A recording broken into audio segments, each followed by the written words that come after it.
My people, welcome back to the Open Play podcast. I'm your host today, Ikena, aka Royal United IK, joined by my co-host and resident statman, Daye, aka Statman Daye. How you feeling today, my bro? Yeah, excellent, bro. Excited. How you doing? I'm doing good, bro. But I'm especially happy for you because this is a topic that I know you will love. Because last time that we spoke, one of our previous episodes, you seemed really high on the Germans, and that's what this episode is going to be about. We're going to be talking about Germany because they look really good. They look like they're back, and you're really high on them. So can you kind of like expand on why you're so high on Germany right now? Sure. So the most important part of this whole German thing for me is that Julius Nagelsmann, as far as I'm concerned, is probably the best manager going into this World Cup. Of course, there was a lot of debate about how his tenure at Bayern went. A lot of people don't regard that period with a very successful Bayern team. I kind of don't really think that's entirely true. I think Nagelsmann was probably too inexperienced in comparison to the rest of the squad. Bayern is a far more um, Bayern is not Real Madrid. But Bayern has the same characteristics as Real Madrid does in the sense that you have these players who have to respect the manager more so than you get at most clubs. But the manager also has to be able to understanding of who the players are and where their reputations are in the game. Bayern has a lot of that as well. It's a far more, I don't say that Real is not a professional team, professional squad, but there's more of the bridging that gap is a lot easier to do in Munich, but it's still very important that you are seen very well liked by a couple of the more important players in teams such as Neuer, Muller, Kimmich for a period of time there as well. Either which way, all of that aside, what's important to note within that is that Nagelsmann kind of could not find that um, bridge towards that team. And so in the end, I think he was probably almost always doomed to start. But even besides that, he still won three titles while he was there. He won the Bundesliga in 21-22, as well as two Super Cups in 21 and 22. So it was not an entire failure. Of course, it wasn't at the standards that was needed for a Bayern team. But either way, I'm really high on Nagelsmann. I think he's probably one of the most intelligent coaches. He's done this really smart thing with his squad where he's actually segmented the players who are so players who are guaranteed to come, the players that still need to prove themselves this bit, and then anybody else that's operating on the fringe that can try and work their way into his final squad. He's been very outspoken in terms of his expectations for his team. And then outside of that, like the team that he's returning, Germany has gone through a bit of a since basically 2014 where they had the World Cup winning team. They've kind of had to go through a bit of a soft rebuild Hmm. so that has seen a lot of things. Manuel Neuer, of course, is retired. Toni Kroos, of course, is retired. Bastian Schweinsteiger, Philipp Lahm, all these like Voila. veterans, well, right at the end. Muller, exactly. But now the squad is kind of the next generation of players is kind of catching up. There's a lot of players to be excited about. Nico Schlotterbeck is finally coming into his zone as one of the elite ball-playing defenders on the planet. Nathaniel Brown is one of the upcoming fullbacks who is really exciting. He's had a really good season at Eintracht Frankfurt. This is still a team that has Pascal Gross, who has Premier League and Bundesliga experience, has Joshua Kimmich as his captain, but he's also bringing through Angelo Stiller, Florian Hmm. Wirtz, as well as Anton Stark, who's been really good at Leeds this season. Just like a really, really hardworking, well balanced side that has a lot of different profiles and players.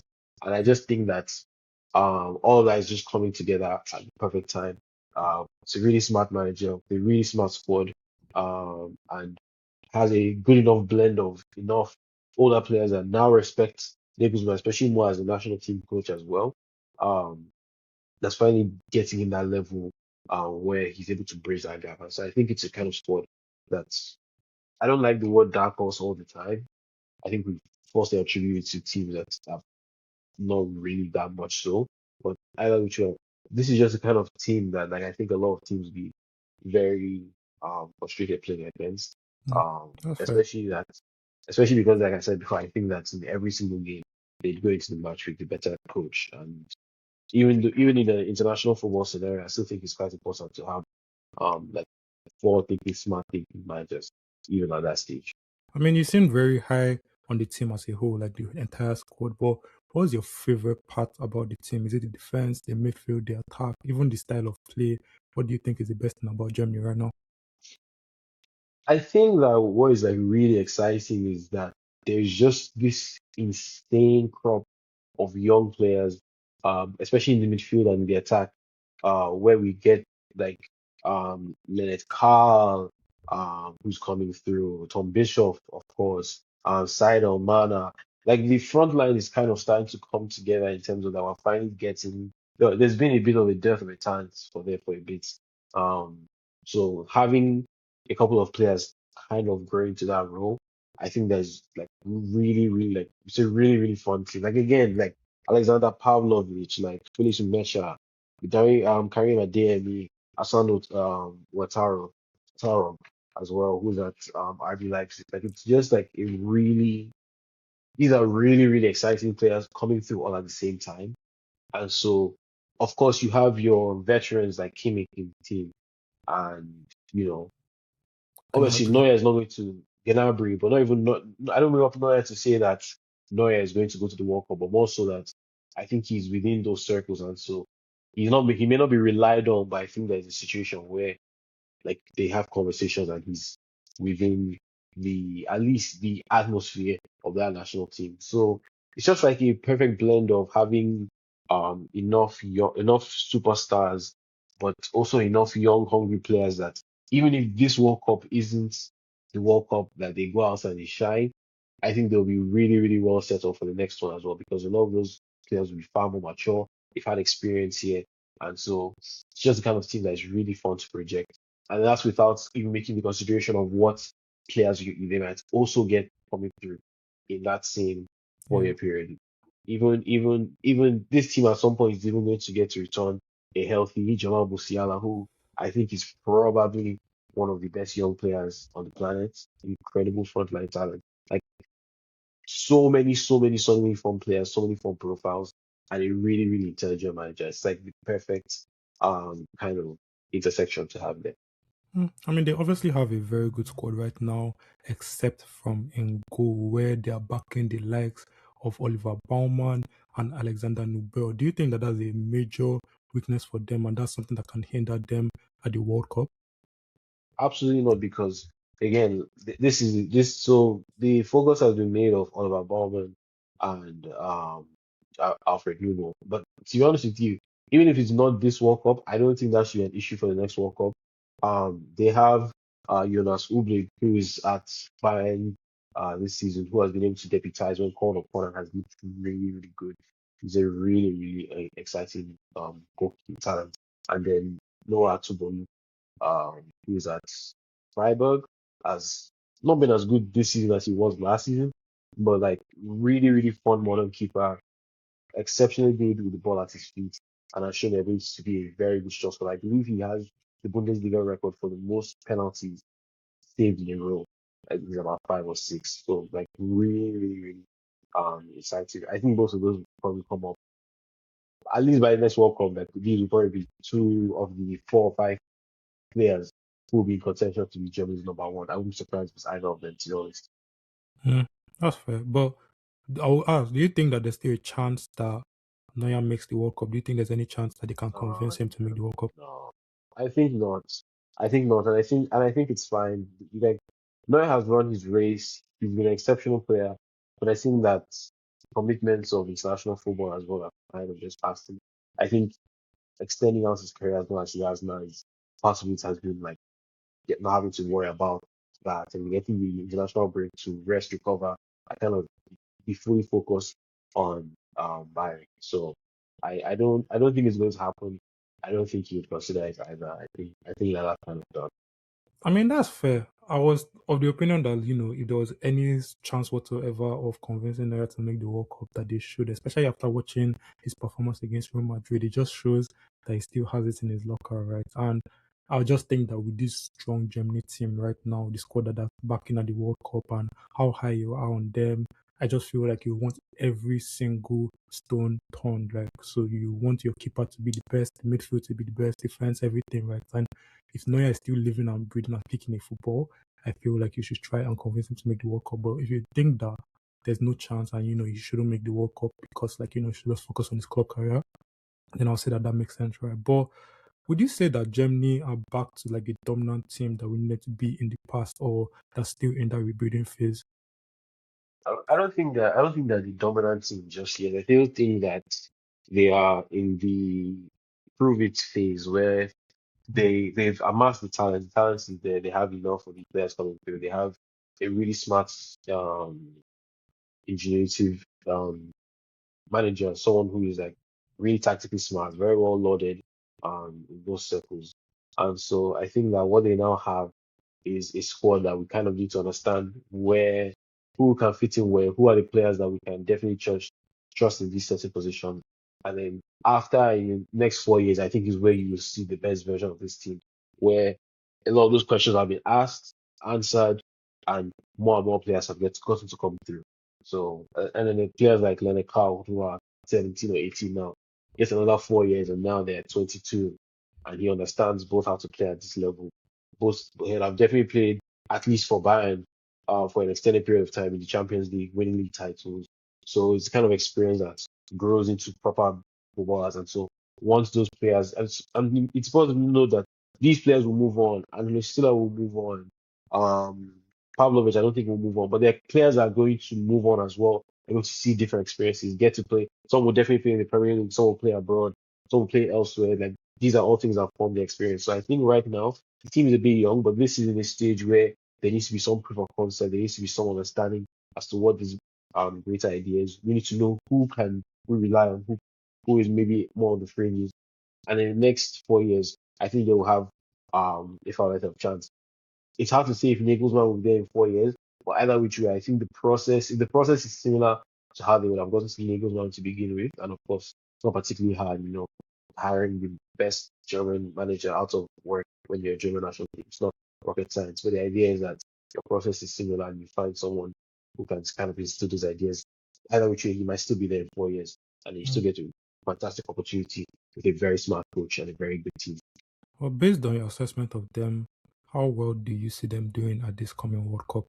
Because they obviously have to do better than the previous two, right? Like they didn't get out of the group stages, only one win in each of those tournaments. So how well do you see them improve? How much do you see them improving from those previous tournaments, and how well do you see them doing in this World Cup?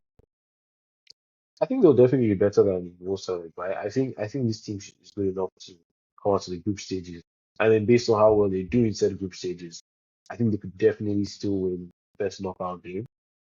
Part of that is it's all about seeing who you get. Like if you end up against excuse me, Spain, England, even the Dutch, I think would actually probably still be better positioned to beat the German team at this current moment, just because there's still a few more questions. Um, but I think at that point, the number of teams that you would feel a lot more confident, and it will include the French or Brazil either. I think there's a few too many teams that would probably just be better well positioned, and so I think at that point it would be a step too far. But I think that that would still be good proof of concept if this team got to that would be the quarterfinals. I think you still feel pretty good about that, given where you are and given what your outlook could be in the next 4 years as well. Where at that point, I think they could have one of the better teams around. So you would say that like they're more underdogs right now in terms of like facing like the big dogs in the World Cup. Oh, for sure. Like I think tactically they should be able to match up with a lot of these teams, but I think right now they just don't have enough cutting edge and kind of know how rather, my apologies, to really stifle some of the better. Like I think against like France, for example, who have way too many difference makers. You have Mbappe, you have Dembele, you have Doué, you have Cherki, you have this plethora of frontline talents that are exceptional decision makers. And when you just don't have that at this moment, it's not to say that Germans don't have like exceptional frontline players. I just think that the difference there is just a bit too far. And at the end of the day, like a knockout game, having players who are far more decisive in bigger moments is what you need. And I think that they will just run into a few too many teams that just have it in far more budgets than they can offer at this moment. Based on everything, right? Like what would you say is would qualify as a good tournament for Germany? Like, they go this far in this tournament, and then that can be considered like a success. What would you say that looks like right now? I think a successful campaign is one that sees them definitely return back to at least the quarterfinals. I think that I think it would be a rousing success if they were able to beat like one of the premier teams and all of a sudden find themselves in the semi-finals, and one win away from the finals. I don't know if that's where they're at this point, that they can be in the semi-final and be taking on what would effectively be probably 3 to 5 of the best teams in the competition. I think that might be a bit too much. But what I can definitely see happening is a situation in which they maybe they get like a Portugal, for example, and I would feel a lot better about Germany right now than I do about Portugal in general, just because there's still a few more questions there.